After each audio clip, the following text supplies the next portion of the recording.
bienvenue sur ma chaîne Titel Livre BD.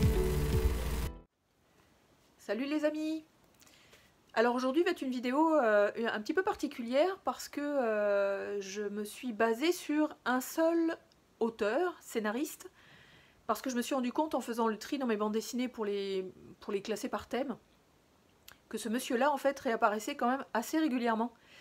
Donc j'ai regardé ce que j'avais comme livre de sa création dans ma bibliothèque, et j'en ai sorti quand même quelques-unes qui peuvent faire matière effectivement à une présentation vidéo. Donc aujourd'hui je vais vous parler de Zidrou, de son vrai nom en fait Benoît Drouzy. C'est un monsieur belge. Je pense qu'il vit en Andalousie, en Espagne en fait, depuis plusieurs années. Puis il est quand même connu principalement pour L'élève du Cobu, qui est donc une bande dessinée jeunesse qui a quand même pas mal de tomes. Puis pour une autre bande dessinée jeunesse qui s'appelle Tamara en fait, qui a fait l'objet je crois d'un film ou deux dans les années, avant 2020 je crois.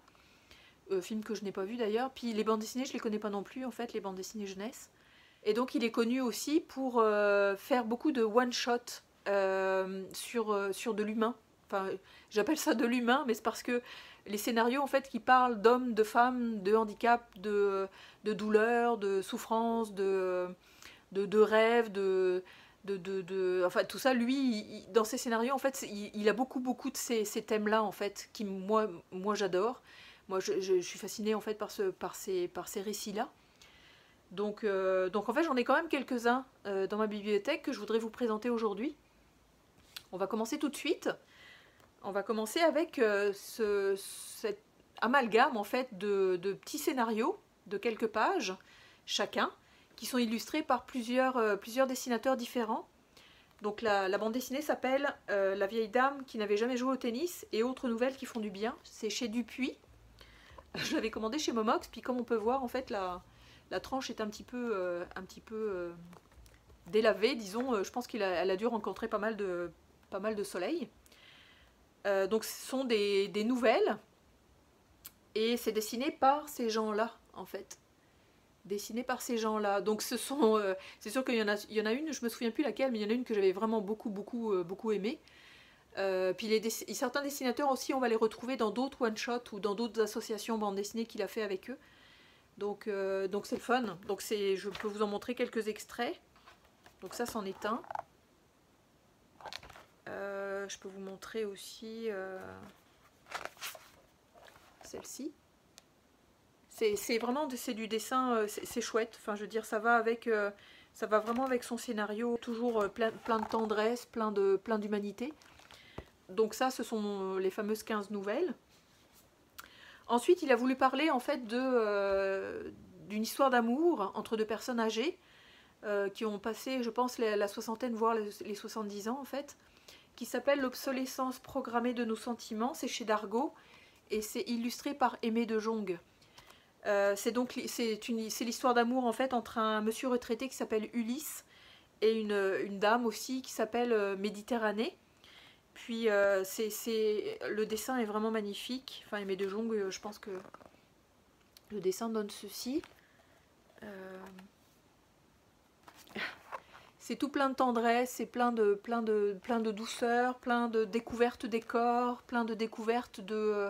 on est encore capable, enfin c'est pas parce qu'on est vieux qu'on est au rebut, c'est pas parce qu'on est vieux qu'il faut qu'on s'oublie, c'est pas parce qu'on est vieux qu'il faut qu'on disparaisse. Donc c'est une très jolie histoire. La fin est surprenante, j'ai pas trop accroché, moi ça m'a un petit peu fait grincer des dents, mais ça va dans la logique, effectivement, de cette rencontre, de cette histoire, en fait, qui est vraiment touchante. Donc ça, c'en est une encore. Une autre que j'ai finie aujourd'hui, que j'ai beaucoup appréciée, c'est Emma J. Wilford. Donc c'est édité. C'est dessiné par Edith, et c'est dans la collection Noctambule. Puis là, le format de la bande dessinée est vraiment marrant, parce que c'est une bande dessinée qui s'ouvre en 3 volets comme ceci. Donc le livre est à l'intérieur, c'est comme si en fait on avait un journal intime. J'ai trouvé le format vraiment intéressant, puis il y a des petits indices en fait au travers des pages qui illustrent encore une fois l'histoire, qui en fait nous fait vivre plein d'aventures avec une jeune femme qui s'appelle Emma, donc cette jeune femme là qui n'a pas 20 ans mais qui est fiancée avec un monsieur en fait qui est principalement explorateur et qui est parti en Laponie depuis 1 an. Et elle s'inquiète de son départ parce qu'elle n'a aucune nouvelle. Puis il lui a promis en fait de l'épouser quand elle aurait 20 ans. Puis ça se passe, je pense, dans les années début du XXe siècle, donc dans les années 30. Puis ce petit personnage-là, en fait, est vraiment truculent. Elle est mignonne comme tout. Elle est toute pleine de vivacité.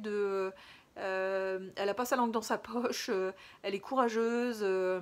Quand elle a un objectif en tête, elle ne le lâche pas. Donc elle décide en fait de partir à sa recherche. Elle décide de partir en Laponie avec les moyens du bord et d'aller voir en fait où il en est. Donc moi j'ai beaucoup aimé, enfin je veux dire, ce petit personnage est vraiment chouette comme tout. Il y a des surprises, il y a des rebondissements, il y a des rencontres assez chouettes. La fin est aussi très surprenante, vraiment très surprenante, très belle. Enfin, il y a plein de beaux sentiments. Enfin, c'est encore une fois un parcours initiatique vraiment intéressant. Donc ça, c'en est encore une. Ensuite, j'ai lu aussi aujourd'hui, en fait, pour pouvoir vous les présenter, en fait, c'est Tourne-disque. Donc c'est illustré par Raphaël Beuchot et c'est chez Le Lombard. C'est l'histoire en fait d'un musicien renommé qui va partir pour un séjour assez court en Afrique. Je pense que c'est en Côte d'Ivoire, je crois. Puis il va lui arriver en fait, il va subir un torticolis, donc il va plus être dans la contemplation que dans l'action parce qu'il devait donner des concerts. Et il va rencontrer en fait cet homme-là, qui lui est dans la famille de la personne qui héberge le musicien en fait depuis très très longtemps. Puis lui en fait il est chargé de passer les disques sur le gramophone pour qu'il y ait toujours de la musique dans cette maison-là. Et forcément la musique étant un lien fort, bah, ces deux personnes-là vont se lier d'amitié. C'est extrêmement, encore une fois, c'est très touchant, c'est très naturel. C'est très, là aussi, ça se passe, je pense, au début du XXe siècle. Donc il y a plein de codes, des codes de bienséance, des codes de sociétaires, en fait, qui sont assez coincés, je dirais. Puis on découvre des personnages qui sont quand même assez libres dans leurs envies, dans leur façon d'être. Puis le dessin est un petit peu simpliste, je trouve, un petit peu tintinologue ou tintinesque, je ne sais pas comment dire. Mais ça illustre quand même bien le propos. Donc il y a vraiment, c'est vraiment magnifique. L'Afrique est quand même bien dépeinte.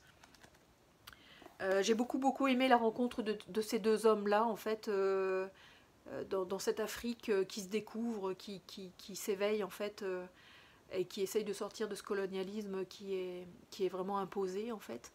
Donc c'est aussi intéressant. Ensuite, Zidrou a décidé, en fait, de parler de handicap avec cette bande dessinée-là, illustrée par Roger. Le titre est à rallonge, effectivement, c'est « Pendant que le roi de Prusse faisait la guerre, qui donc lui reprisait ses chaussettes ?» Déjà, le titre est vraiment génial. Puis ça suit l'histoire, en fait, d'une maman de 72 ans qui a un fils qui a 42 ou 43 ans, je pense, et qui a eu un accident. Et qui malheureusement, son esprit ne fonctionne plus bien. Il a besoin d'être encadré très régulièrement, d'être surveillé en fait. Elle s'appelle Catherine, puis lui s'appelle Michel. Et c'est cette histoire en fait extrêmement tendre entre les deux, où lui effectivement ne vit que par rapport à sa mère en fait, puis elle vit aussi que par rapport à son fils. C'est extrêmement touchant, c'est poignant. Ils sont entourés en fait d'autres personnes qui n'ont pas d'a priori, qui acceptent aussi en fait le handicap de cet homme qui est quand même assez imposant, qui peut parfois avoir des crises d'anxiété ou des crises assez violentes, mais qu'elle seule est capable de calmer. Donc la fin aussi est effectivement très poignante parce que ça va quand même loin. Mais on tombe vraiment amoureux en fait de ces deux personnes-là. Donc ça c'est lui et ça c'est elle. donc voilà encore une histoire qui est très très touchante. Encore une histoire extrêmement poignante qui est donc l'histoire de Lydie. Donc ça c'est illustré par Jordi Lafèbre et c'est chez Dargaud. On suit en fait l'histoire d'une jeune femme qui malheureusement perd son enfant à la naissance Et en réaction postpartum, elle fait comme si elle ne l'avait pas perdu. Donc on peut voir qu'il n'y a pas d'enfant, mais elle fait comme si en fait l'enfant n'était pas mort. Et ce qui est vraiment chouette dans cette belle histoire, c'est que tous les gens qui l'entourent, donc ça peut aller même jusqu'aux voisins en fait, décident de jouer le jeu. C'est-à-dire que même les gens en fait, quand ils croient cette Lydie avec son bébé fictif, ben, ils font comme si effectivement eux aussi voyaient cet enfant-là. Donc c'est super touchant, c'est vraiment... Et puis le dessin de Jordi Lafèbre, moi je craque complètement, j'adore. Je trouve ça illustre extrêmement bien dans des belles couleurs toutes douces, puis ça illustre extrêmement bien en fait le scénario de Zidrou. Donc ça aussi c'est une très très belle histoire, à lire. Ensuite il s'est attelé en fait à le somnambulisme avec Les Promeneurs sous la lune, qui est cette fois-ci en fait illustré par May et Gursa. C'est l'histoire effectivement encore une fois de cette jeune femme-là qui est somnambule, puis qui finalement va croiser d'autres somnambules dans sa vie et va pouvoir faire des découvertes sur elle, va pouvoir faire des découvertes sur les autres. Donc le dessin est vraiment chouette, le dessin est vraiment joli comme tout, encore une fois ça illustre cette histoire qui est encore une fois humaine, je vais dire encore une fois beaucoup parce que Zidrou quand il fait des one-shots, c'est des histoires de gens en fait, donc moi j'adore. Ça nous apprend des choses, ça nous rend serein aussi par rapport à d'autres principes, d'autres idées qu'on pourrait avoir en fait sur les uns et les autres. Là, on découvre effectivement qu'il y a quelqu'un qui a atterri en fait entre deux, parce que lui aussi est somnambule. En tout cas, c'est vraiment donc c'est chez Rue de Sèvres, je ne sais pas si je l'avais dit. C'est chez Rue de Sèvres, et puis on découvre plein de gens somnambules finalement, qui vivent des choses sur les toits, qui se retrouvent chez les uns, chez les autres. En fait, c'est vraiment touchant, c'est vraiment chouette comme tout. C'est une belle histoire aussi. Encore une histoire touchante en fait. C'est l'adoption, donc cette fois-ci illustrée par Monin, donc chez Grand Angle. Moi j'ai acheté en fait l'intégrale, donc il y a 2 tomes.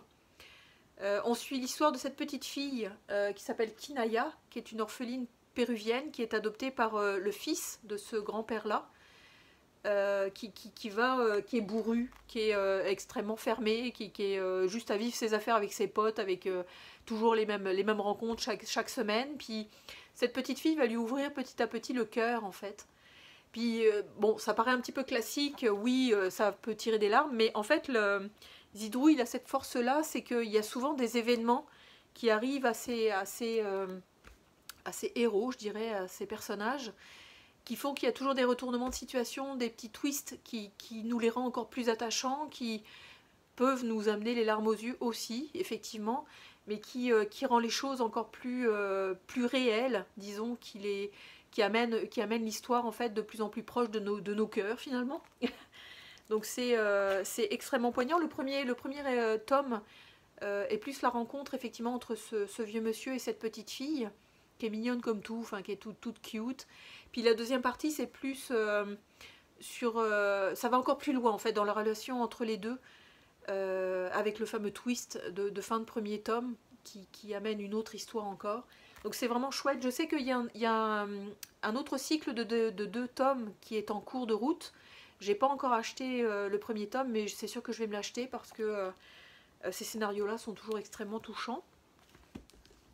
Et là, on va s'attaquer en fait à une plus grosse tranche, parce que je vais vous présenter 6 tomes. Hop là, des beaux étés. Donc 6 tomes qui ont été dessinés cette fois-ci encore une fois par Jordi Lafèbre. On va suivre en fait l'histoire d'une famille, la famille, que je me trompe pas, Faldero, une famille belge dont le papa en fait est dessinateur de BD, qui prennent leur 4 ailes rouges qui s'appelle Estérel à chaque été, et qui partent en fait dans des endroits différents. Donc on les suit dans ces endroits-là. Donc en fait le tome 1, et je vais vous laisser ça comme ça parce que ça vous fait une petite présentation aussi, c'est le fun.